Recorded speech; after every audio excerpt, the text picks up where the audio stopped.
All right, we're live. I'm here with Brad Johnson from, I guess, Fangraphs, and then it's patreon.com/baseball A team, right? You want to do more of an introduction than that? Sure, yeah. I write for Fangraphs, Roto World, Roto Baller. Those are my three main venues. And then I have my personal blog on Patreon, which is more of a direct relationship between myself and you guys, the readers. The point of that site is to link content creators with people who might want to pay and patronize those folk. That's why it's called Patreon. Anyway, cover a lot of DFS stuff for Fangraphs, do daily streaming picks for Roto Baller, and then kind of run the gamut on Roto World, cover saves, steals, home runs, closers. I mentioned that. More daily fantasy and some streaming picks as well. Okay, so yeah, for people on Brad's end who don't know me, I'm Matt Meiselman. I've been writing for a site called rotopros.com and doing these daily videos, usually later in the day when we were closer to games, but I've been doing DFS content almost entirely. So we're going to talk some daily fantasy today, and I think it's a solid slate tonight. Do you want to just talk kind of conceptually about how you go about playing DFS or analyzing DFS? Which sites you use and kind of like what the methodology is for picking players? Sure. I've always been into the GPP side of things, the guaranteed prizes. I, especially on the larger sites, I just don't see a way to overcome 16% rakes when you're doing small head-to-head or 50-50 type games. I could see maybe beating a 5% or an 8%, but even then your ROI is not looking very good, I don't think. So I look at daily fantasy as a way to have fun, and I play these GPPs hoping to win that lotto ticket. The site will kind of dictate my strategy a little bit. So on DraftKings and FanDuel, I'm being very contrarian. Those are very large slates and user pools that you're working with. So if you're picking chalky picks, that you're probably not going to get anywhere with that. You're up against thousands of other people who have almost the same lineup as you. That can be challenging. But if you are on a smaller site, lately I've been doing fantasy draft where the GPPs will run maybe 500 people. You can definitely be a little more straightforward and just go after guys that should play well that day. Mix in one or two low ownership guys who are bargains or should be valuable based on whatever factors you're looking at, lineup role, just the good matchup that day. And yeah, so those are, I guess, my straightforward general strategies. Large sites, go contrarian, smaller sites, take it a little more straightforward. Yeah, I'm kind of with you, and especially on the cash games. I was playing them at least for basketball, where it's a little more predictable than baseball or hockey or some of the more random sports. But even for those, there's still such a big rake that I find it kind of tough. And GPPs, at least, you can do leveraging or stacking or other tournament type strategies where you can kind of try to take advantage of, or at least kind of mitigate some of that extra rake where you can do some creative lineup things to kind of get an edge there. And yeah, going contrarian is definitely a big part of that. Fantasy Draft has smaller rake, and Yahoo has actually had a negative rake for a lot of this season because they just overlay all of their contests seemingly on purpose. So if you're playing on Yahoo, you can kind of just go with more of like a cash game oriented lineup build because you don't really have to do anything that tricky to get an edge. You kind of just start with an edge already. The thing that I always have trouble with for baseball, with avoiding the chalk, is figuring out who the chalk is. Yes. Because a lot of times you try to make the contrarian move and it turns out that who you thought was contrarian is not at all contrarian. So how do you handle that? Because in theory, being contrarian and avoiding the chalky players is the way to go, but you have to actually do it properly or you sometimes just end up with extra chalky players that are just bad picks and it's kind of a lost night before it even. Yeah. So last year I ended up getting quite a few free trials on RotoQL, and they have at like their $150 per month level a tool that predicts ownership rates for that day. So I use that to kind of learn how like what factors go into a low ownership player that's actually still projected to do well. And I don't really have like a model or anything on it, but over time, having kind of paid attention enough to that stat and actual ownership rates on DraftKings, I was able to get a little bit better at predicting which players will be good and still have low ownership rates. Generally speaking, you want those bargainy guys who bat leadoff, but those are also the ones who tend to carry high ownership rates, like a Jesse Winker, for example. Love Jesse Winker. Yep. So what I've found usually works is really high value lineup like the Astros. You have Tony Kemp batting ninth. People really hate that 9 slot, but he's still getting not leadoff at bats, but because the Astros, because they churn through their lineup a little more than their average team, he's not as bad as the typical 9-hole, and he's kind of a leadoff quality hitter. So I'll look for guys like Kemp with that kind of unique situation, and also just like a Daniel Descalso, for example, good fly ball hitter who doesn't get a lot of credit, I guess, and has some pop, even though he's on the smaller side. He'll sometimes bat 4 or 5, and if you get him on the right day like that against a ground ball pitcher, that can be quite valuable too. So those are two of the main things I'm looking for: fluky guys at the bottom of a lineup who are better than they should be at that position, and then those ground ball, fly ball type matchups. So a couple of interesting things there. One thing I've definitely noticed is that those cheap value bats that maybe are at the top of the lineup that maybe aren't usually at the top of the lineup, like when Greg Allen's leading off for the Indians on a random day or something like that, in the lower dollar tournaments, at least on DraftKings and FanDuel, you'll see that player have a lot lower ownership than they have on the higher dollar tournaments, because I guess at higher stakes you have smarter, sharper players. If they're going to put that much money on the line, they probably know what they're doing. So if you're going to play in the dollar tournaments or something, you can get those guys at lower ownership than you otherwise would be able to. And speaking for myself, anytime if I can see a large overlay, I might go into a larger tournament, a higher value tournament. And I'm definitely very much micromanaging those entries, paying attention to the last minute and tinkering on what might look good. Whereas with those $1 entries, I have a much more hands-off approach to it. Get something on paper, make sure it feels slightly unique, and just let it run. Yeah. And then if you have enough lineups, I mean, you don't really put that much thought into each individual one. Like for me, I'm usually doing 20 lineups in like the low dollar tournaments, because that's the it's 20 entry max for all the tournaments that are below $5 on DraftKings usually. So that just seems to be the number that works.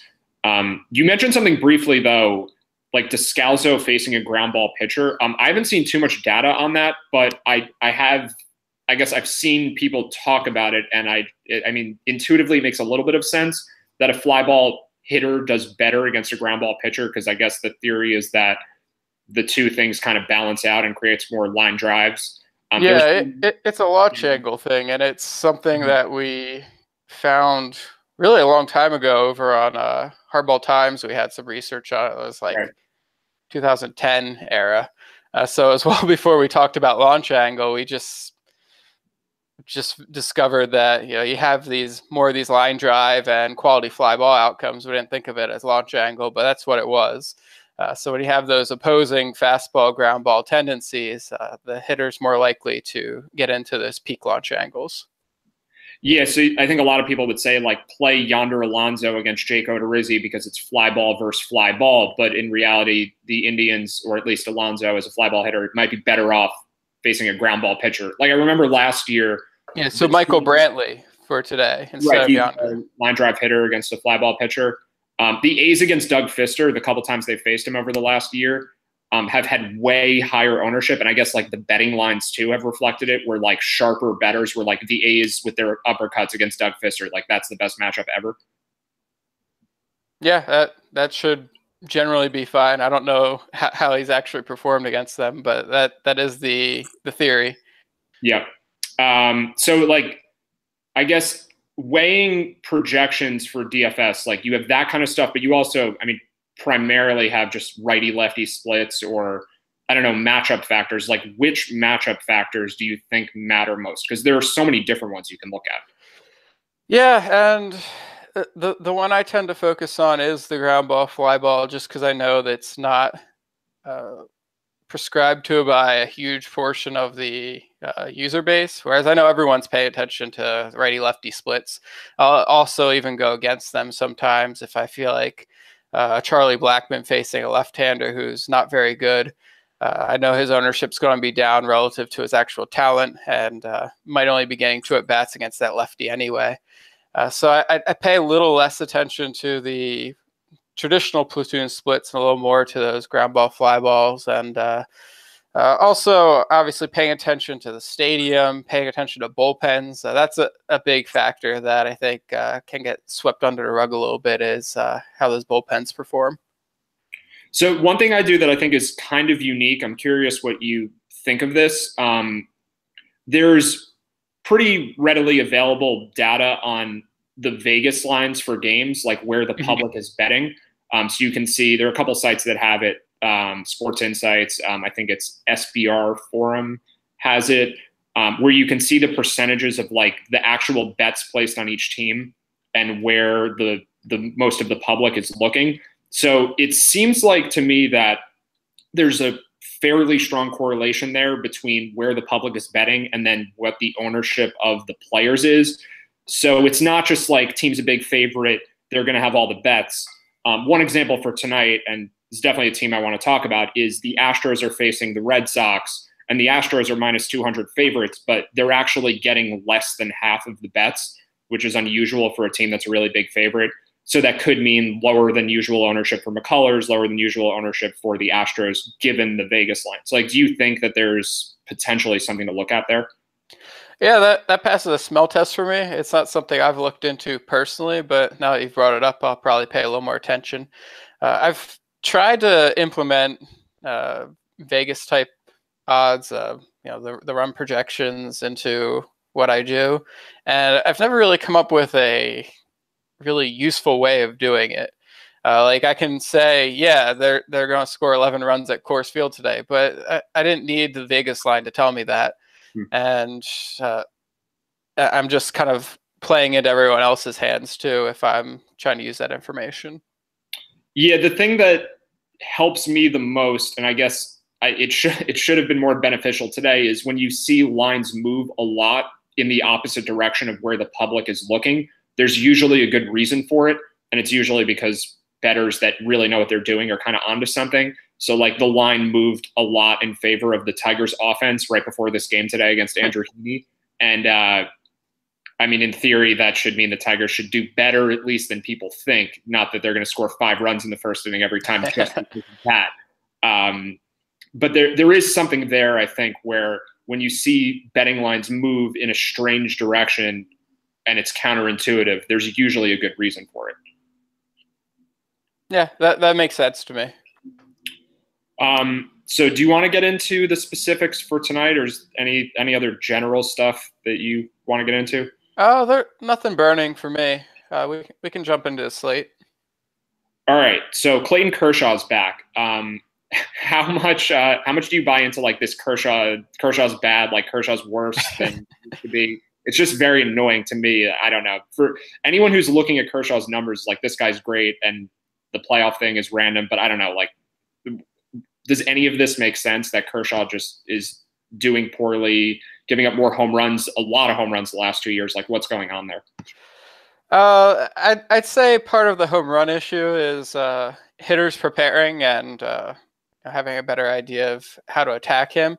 And so I kind of treat that as maybe like a third reel. Like he is allowing more home runs, but not as many more home runs as he's actually produced. So I'm kind of baking in regression while also saying he's a little more homer prone than he used to be.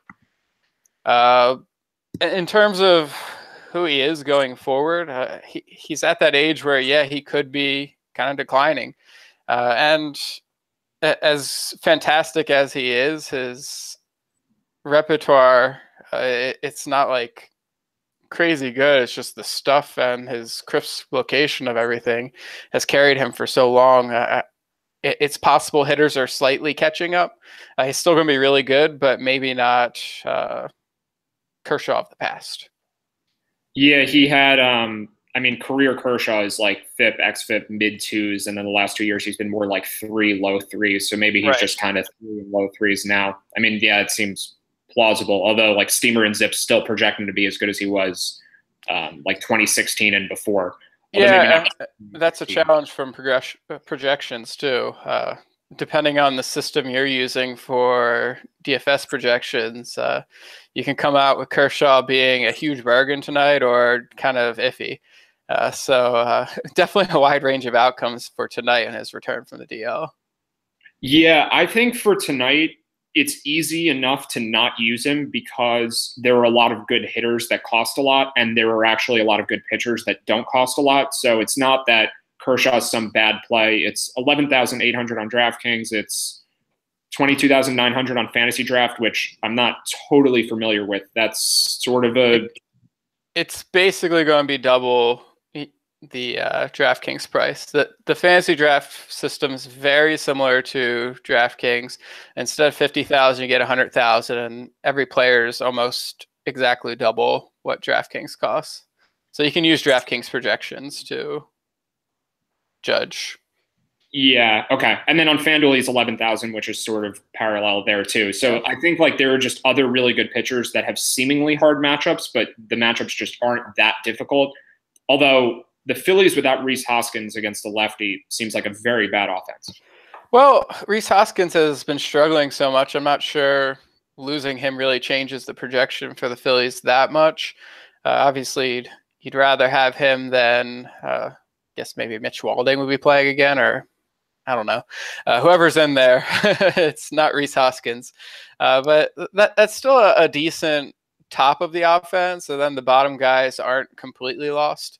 So it could be more difficult for Kershaw than the average fan might realize. So the guys I'm looking at for tonight, and I guess I'm waiting on one very important injury update to really decide. Lance McCullers is facing the Red Sox at home. Mm-hmm. So he has these crazy home road splits. It's hard to know how much to make of that, but if Mookie Betts is out, I mean, Lance McCullers at, I think it's 8,900 on DraftKings. It's a really cheap price for someone that's that good, and it may not be that scary of a Red Sox offense without Betts. So McCullers has a good matchup, potentially. I think Newcomb is just kind of cheap, and I'm not sure that the Nationals offense versus lefties is that good. Quintana's facing the Mets. All of these guys seem like better plays than Kershaw, I think.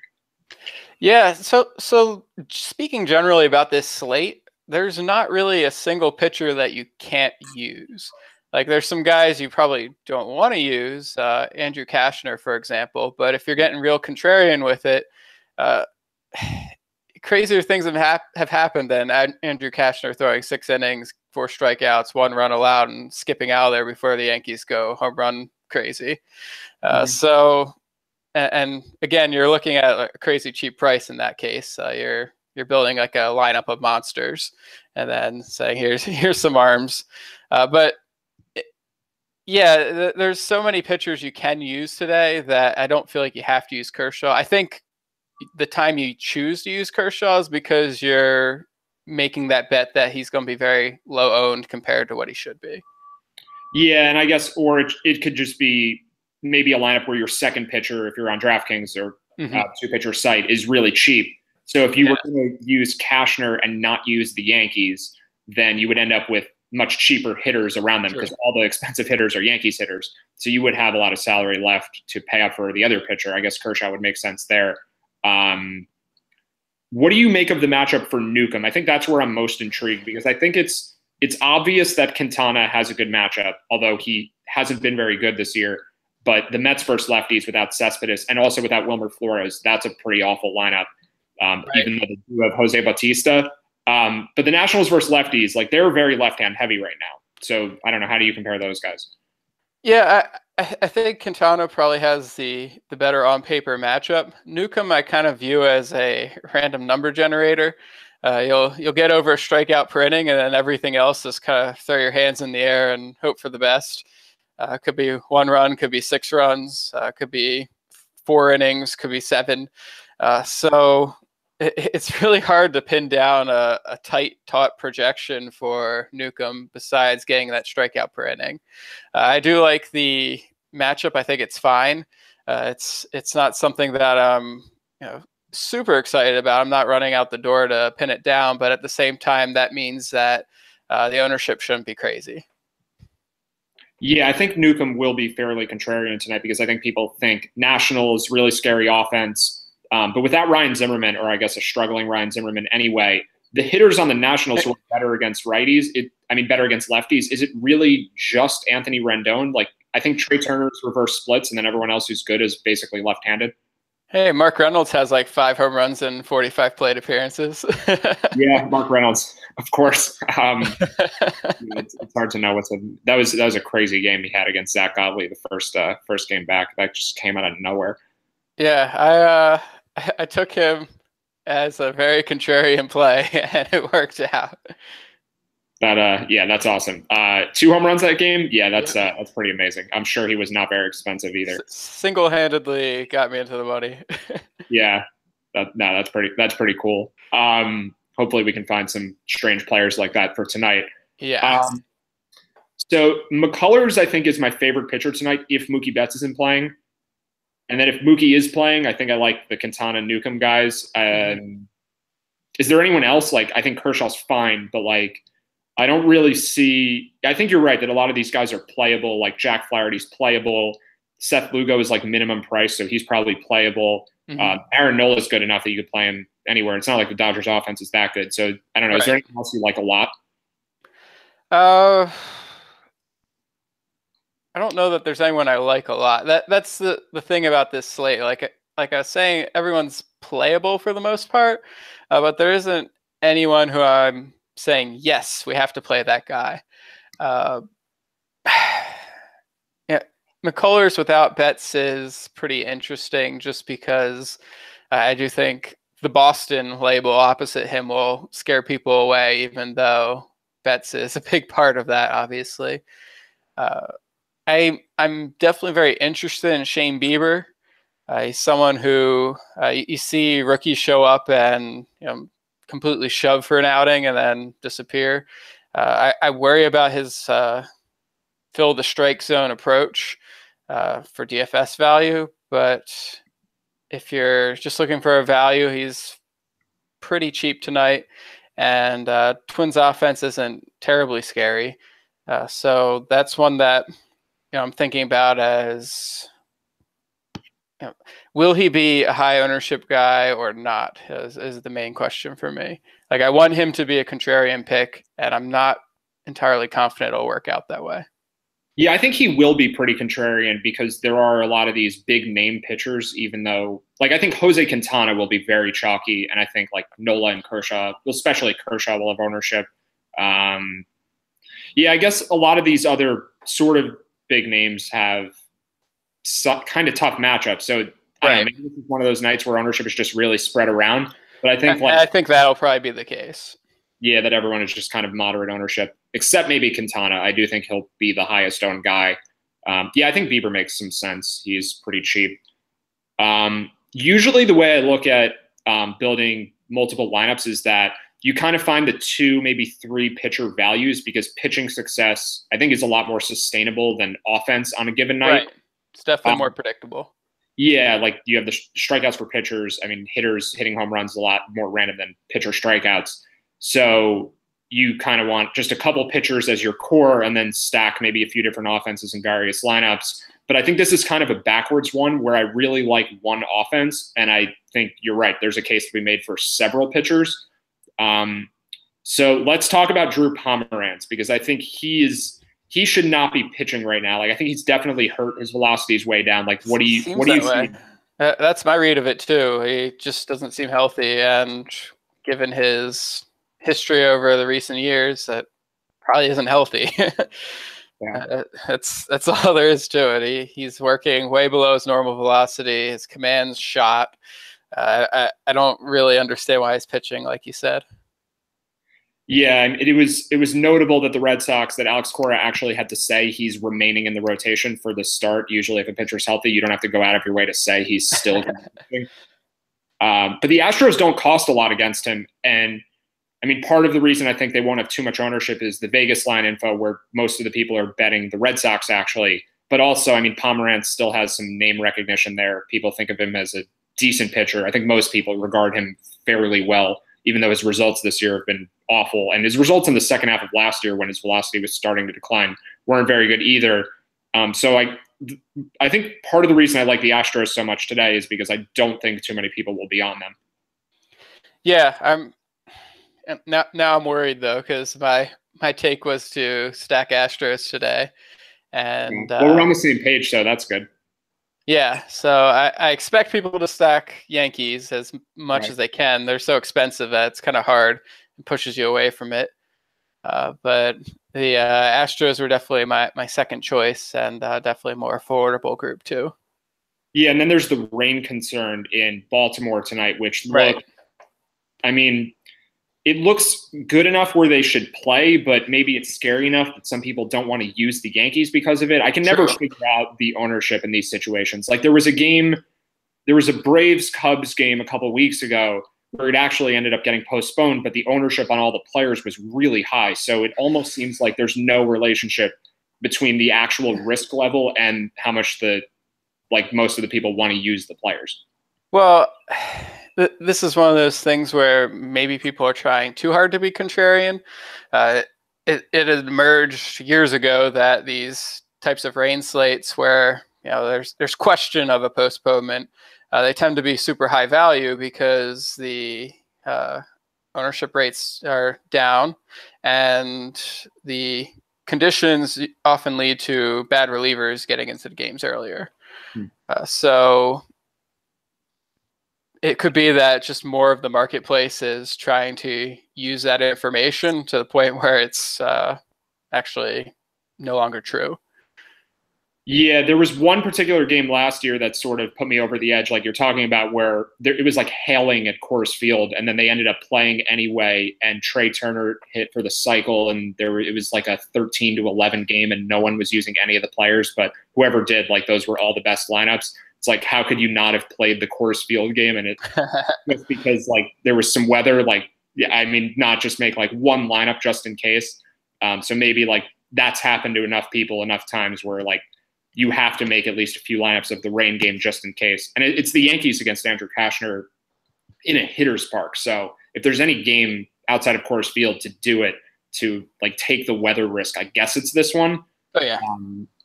But do you think if the weather holds that the Yankees should outscore Houston tonight? Like forgetting prices and everything, like which offense performs better today? I guess I would bet on the Yankees. The home run production from that team's absurd, and it's hard to go against that. The Astros are just still super good too, though. Yeah, it's close enough to a push for me that I wouldn't fuss about it too much. Right. I think the ownership has to be higher on the Yankees unless unless the game is like announced it's starting in a delay well before lock or something like that. Yeah, and the report I was looking at earlier today, it didn't really look that bad. It was more like 50% chance of storms throughout the game, which can turn sour, but usually means the game will play. Yeah, and yeah, it kind of looks like the rain will let up as the night goes on too. So, I think the game's fine weather-wise, but I still think I like the Astros more because, like you said, it's close enough to a push. The Astros actually are cheaper, so that might put them over the edge like dollar for dollar anyway. And if they're going to be more contrarian, then I think that's the pick tonight. But I don't want to just fade the Yankees either. Like if you're making multiple lineups, I guess, do you stack the Yankees in just a couple to hedge, or do you fade them entirely, or maybe just like throw Aaron Judge in a couple of the Astros stacks where he fits or something like that? I tend to keep it to only a few lineups. I just don't like those days when you build a bunch and none of them hit, and your account looks very sad afterwards. Yeah. So I've taken to 5 or fewer lineups over recent years. It's a little more volatile, but easier to control the old bankroll. Yeah, I guess if the difference is like playing 10 lineups in a $4 contest for $40 total, or playing 20 lineups in a $2 contest for the same amount of money, I think in the lower dollar contest, you can get a little bit softer of a field because the lower down you go, the less sharp the field is. But also, the reason I'd want to have 20 lineups is like you're going to make most of your Astros stacks with like Correa and Springer, Altuve, Bregman, obviously. But then like you want your Tony Kemp lineups. And if you don't make enough combinations, then you're kind of kicking yourself when you're watching the game and Tony Kemp goes 3 for 3 against Andrew Suarez or whatever it was that he did last week. Right. Like if you're going to stack one offense really heavily, I like having as many combinations of those players as you can get. Yeah, that makes sense. But yeah, I mean, just sticking to one is hard, but I 5 could be enough. I mean, if you're only on one offense, I think 5 is probably a solid number. I guess that 20 makes more sense if you've got 3 or 4 offenses and you just want a few different combinations of each. So yeah, it sounds like a big Astros night for both of us. Maybe a few different pitchers mixed in with them. Is there another offense that you think is like a good contrarian play tonight, or just value somewhere else? I kind of generally like the Mariners lineup. It's a decent group of hitters. No one really like stands out as a stud. Mitch Haniger was earlier this year. Nelson Cruz is kind of slumping, but the offense as a whole still performs pretty well. They're up against Mike Minor, who's a guy, and the Rangers bullpen's kind of so there's some factors in their favor. They're home. I think that could be a good place to go get some runs, get some hits, and not really be sharing the rewards with anyone else. So this game has, from like the Vegas line stuff, the most negative, and I think the Mariners looked appealing initially too. I was pretty high on them against Matt Moore last night. It's not all that different of a matchup against Mike Minor, who's better, but I mean, it's still, yeah, it's a lefty who's average at best. Mm-hmm. But the Mariners, when they opened the line for this game, were minus 180 favorites with an 8.5 total. And they're now only minus 150 favorites with a 7.5 total. And that's with everyone betting on Seattle. It's like almost all the bets. And most of the bets are on the over and not the under also. So the implied run total is just going way against them. So like sharper bettors in Vegas are seeing something. Like, could there be just some sort of weird quirk in Mike Minor's matchup? Like his pitch mix doesn't match well with the Mariners hitters offensively. Like, what could they be looking at there? You have me interested, so I'm pulling up a page. Hold on. There was the weirdest one that worked recently where I actually I picked a pitcher going with this type of line movement, was Wei-Yin Chen against the Nationals on Saturday. And he threw like 7 innings of 1-run ball. So I was like, I mean, I have experimented with this. It's certainly speculative, but the times when it works, it's just like, what happened? So here's what I'm seeing. I'm not looking at Seattle, but I'm just looking at Minor's pitch mix. He throws fewer than 50% fastballs. So perhaps the Mariners offense is very fastball oriented. I don't have a good way to test that in like 30 seconds. Okay. But yeah, no, that's the sort of thing that would make sense, I think, is that the pitcher throws something that the offense doesn't hit well. Right. And speaking of Chen tonight, kind of interesting, up against the most strikeout prone offense in the league. One of the cheapest pitchers available. That's a guy who, if you're trying to build a Kershaw lineup, definitely consider Chen being the handcuff. He's looked a little better recently. Yeah, the Padres lineup is strange to me. There's some players in there that I know of mostly only by name, like Franmil Reyes, I guess, is a decent power hitting prospect. Hunter Renfroe is back. Christian Villanueva is probably not that good, but at least against lefties, he's scary. Like, that seems like a game where you could use Chen, but you also could play the other side of it. You definitely could. Absolutely. For my daily grind column on Fangraphs, listed Chen as a guy to exploit, to stack against, and then right below it, I had like a list of guys. I said something to the effect of, I don't think it'll surprise anyone if these guys all have decent games. You know, they're they're not terrible pitchers. They're capable of not being bad on given nights, and there's no trash dumpster fires out there today. Yeah. The pitcher that is confusing to me the most, because I think there are some pitchers that are just kind of like, either because of how they pitch or just kind of the nature of the offense they're facing, like the Padres, who are kind of boom or bust. Like they could have good games, they could have bad games. It's not that hard to see why that's the case. But Jake Odorizzi, I just find confusing because he seems to outperform his peripherals almost every year, at least this year to such a large extent. He's a really low BABIP pitcher. That's a real thing for him. So if you're looking at things like FIP, he's always going to be better than that. Yeah, I guess it's just to what extent? Like, how much better than your FIP and XFIP can you be as a pitcher? Like, is over a full run sustainable? Is there ever a case where that can happen? I mean, it can. I don't think Odorizzi's really at that level. For example, he's got a 3.34 ERA right now, 5.05 FIP. I'd probably, if I'm trying to project his actual ERA, 3.9 to 4.3 range. Okay. You had 4.1 last year, so that seems perfect. Yeah, that's like his strikeouts are up. He's got a good repertoire. He's a fly ball pitcher. Pretty homer prone is the main issue with him, but he doesn't allow many hits, and so there's not always a lot of base runners when those home runs fly. Right. Yeah, he seems like a tough guy to stack against, but maybe like Brantley, like you mentioned, or throwing. I like to toss like a 1 or 2 guys after him, and definitely a Brantley who, line drive ranging towards ground balls. I think that's the perfect matchup for him. All right, so Michael Brantley tonight. My favorite outfielder tonight is George Springer, but I don't think you're saying you like Brantley more than the Astros guys, although I think Brantley is in a good spot too. I'd consider them in the same sentence. Okay, yeah, I think that's fair. I love guys who are really high floor producers and still have ceiling, and that's where Brantley fits in. You get something from him pretty much every day, even when he's not carrying your offense. You still got that nice little 8-point day that it's not complete blank. Yeah, that makes sense. And Brantley's just generally a good player, so he's a high floor guy, but he's also a high ceiling guy just because he's really good. So I definitely like him. I have one more. Well, he's on the opposite end of the spectrum, but a player who had a ton of ownership. It was 2 days ago in higher stakes tournaments. I just kind of like scan the ownership for higher stakes sometimes to see where like the sharper players are looking.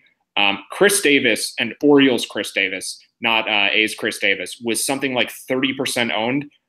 And he doesn't ever get hits. Like what? And tonight too, like projections have him pretty high. I guess he's really cheap against Tanner Roark. Could you imagine rostering Chris Davis, because he's just like, he doesn't swing and he seems to strike out. He's at 40% Ks now or something like that.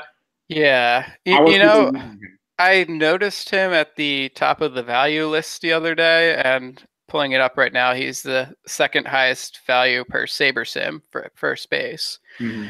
So I think that's really all you're looking at is some people have sorted by value and found Chris Davis near the top, and they're hoping for the best.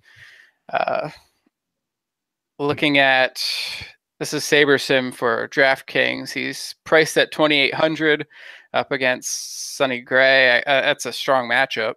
Obviously, he is not a great performer, but if you get that home run, you won't care too much, and he still hits them. So yeah, I can remember one home run when I used him this year, which is Jordan Zimmerman. I guess when a pitcher's bad enough, he maybe just will do it. Yeah, he's just so high risk, high reward. He'll probably have a high ownership rate today with help from those ground ball, fly ball adherents, because he is a fly ball hitter. Sonny likes to get those ground balls, and the park's friendly for homers. Maybe it's not so crazy then. Maybe Chris Davis is a good play today. Yeah, we'll see. Yeah, he may just take some called strikes down the middle for strike 3, like that article from last year, I forget who wrote it, but on Fangraphs, of Chris Davis, like the montage of him just taking strikes down the middle over and over again. It's pretty awesome. Yeah, he's kind of like the new Ryan Howard, just swings randomly. Yeah, There doesn't yeah. seem to be any He's rhyme or got to be reason to it. guessing, right? That's what it is. Yeah. Yeah, I don't know what he's doing up there. He probably just shouldn't start anymore. Well, they owe him a lot of money for a lot of years still. They're gonna keep using him. Yeah, but that's just it's a bad fallacy, but I guess I don't know. Teams just do it still. Yeah, well, there's still that chance that they find their way out of it too. And you don't want to straight up cut a guy and then some other team gets a $20 million player for 500K and starts playing like it again. Yeah. And the Orioles are bad enough where it doesn't matter. They're not blocking anyone. Right. That's yeah. I guess like they could play Jace Peterson some more and like move some guys around. Yeah, they don't, or Joey Rickard. I don't know. Yeah, they don't. It's a garbage roster. Ryan Carpenter just lost his shutout. That was quite the game he had going. Yeah, I talked a lot of trash on Ryan Carpenter this morning. I guess I didn't come out looking very good. I was all in on Andrew Heaney. I like to call the Tigers the Detroit Mud Hens. They're definitely a AAA roster, aside from a few guys who are pretty much veteran AAA guys and Nick Castellanos. That's it. Yeah, this is pretty sad for him.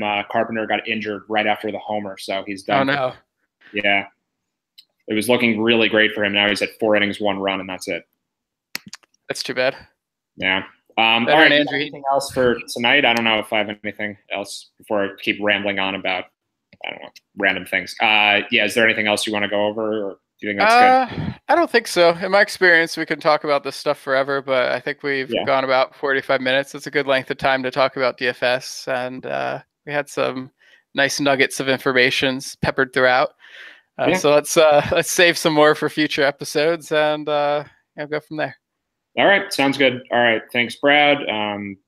Again, you can find Brad's stuff at it's patreon.com/baseball-a-team Fangraphs. And then what was the other site? Roto World and Roto Baller.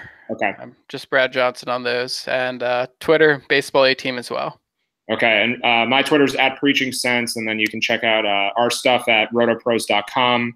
It's at RotoPros DFS on Twitter. So thanks for watching, everyone, and good luck to everyone tonight.